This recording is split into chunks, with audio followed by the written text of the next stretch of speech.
Sully Cauley, how does it feel to be in Sioux Falls, South Dakota? Feels great to be back, man. Who's in your corner? Danny Brandt and Jordan Johnson, same as always. Mm-hmm. Uh, this is the first time you'll be entering the cage as a fiance. She said yes. Congratulations. Thank you. I feel like you were an ASU kid just like me, like last year or something. Now you're already about to be a married man. Are you starting to feel like an old man yet, or are you still fast AF boy? Yeah, man, life's moving forward and it's all really exciting, but I definitely still feel like a kid. Mm-hmm. We bought a house, I'm engaged now, but like, man, like I still feel like a baby. The prospect of having kids is still terrifying. So Uh, you're coming off your first defeat of your young and budding career here in Bellator MMA. I spoke to Bader cage side immediately after the fight. He said he wasn't worried one bit, stating that the setback is only going to help you grow and get better as a martial artist. Would you agree with the wise veteran Bader? And what would you say were some of the key takeaways from your last fight? yeah, I mean, it was definitely a painful learning experience, but it was a learning experience. I think major takeaways for me was not to take anything away from trainer because he did a good job, but I just really didn't feel like myself that night.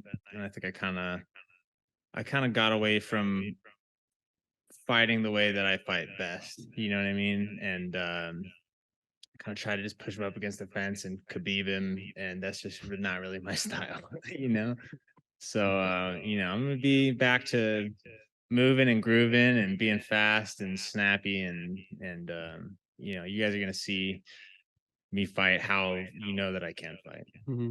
Are we keeping the walkout song? No, we're changing up the walkout song. Gotta change the mojo up. The mustache is gone. The Mustache is gone. walkout song's gone. Last one. Since we're both Sun Devils, I have the hat on. We're in the great state of South Dakota. What is your Mount Rushmore of ASU wrestlers? Don't feel pressure to include Bader. Oh, Mount Rushmore of ASU wrestlers. I know somebody's gonna be mad at me because I'm gonna forget somebody. I think Zeke Jones has to be on there. Let's say Eric Larkin needs to be on there, national champ. I'm gonna say Zahid Valencia deserves to be on there, a couple time champ. How many presidents are on Mount Rushmore? 4? Yeah, one more. I need one more. Ooh. Definitely not me. After that, I think you gotta go. I'm Kane. I don't know. That's yeah. Good. You like that? Yeah, I like that. Okay. No Bader, I like it. No Bader, he sucks. What's up, Sullivan? Dylan Napoleon with New England MMA. We're talking about Bader, so let's keep it going for just a second here. I know you've been asked this a million times by now, but being around him so much and having him a part of your team, what's it like? You came off the loss. Obviously, I'm sure he was very helpful with that, but there's so many lessons to take away from him. And how is it being around him every day? Yeah, I mean, it's definitely helpful. Bader will give you advice, but Bader's kind of a lead by example guy. Like most of the stuff I've learned from him, I've learned just by watching. And I've seen him take losses. I saw him get knocked out by Corey Anderson and Phoenix. I fought on that card too and saw him take that like a champ, keep moving forward, continue to win fights after that. You know what I mean? So yeah, having a guy like that to look to is definitely the big plus. Absolutely. And now that you have experienced that once in your career, is there any sort of wrath that you plan to impose on your opponent as you avenge that loss? Like I would assume that you took it pretty personal. I definitely took it personally. I took it hard. Honestly, I feel happy coming into this fight. I'm excited to be here. I'm excited to fight.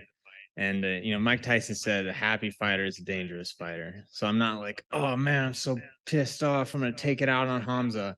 But when I'm happy and I'm moving and I'm grooving and I'm fighting how I fight, you do not want to be standing across from me. You know what I mean? I can be very violent. So I think that's what you're gonna see. Thanks. You do seem very happy, which means the violence should be coming this weekend. Yeah. Does that mean you're looking to get the round 1 finishes streak back going again? I would love to, but like I've said this before, I'm never like looking for it. I think it's just a byproduct of how I do things. I'm ready for 3 rounds, but that's what it takes. But I like to fight aggressively, so it wouldn't shock me if I can get him out of there early. You're kind of following a similar schedule this year as you did last year. Would you like to get another one in this at the end of this year? Definitely. I'm always trying to always trying to fight as often as they'll let me. I know there's some crazy stuff going on right now with, the promotion possibly selling, possibly not. I'm really trying just not to think about that much right now and just focus on Friday. Well, they did announce Bellator 300 with Ryan Bader on that card. Yeah, That is in October. Is that too quick of a turnaround from here? not for me. I don't know if you have to ask Bellator how they feel, but I'll go. You've been asked a lot about the loss. But outside of that, not what you changed in camp. Obviously, no mustache. We're going to change the walkout song.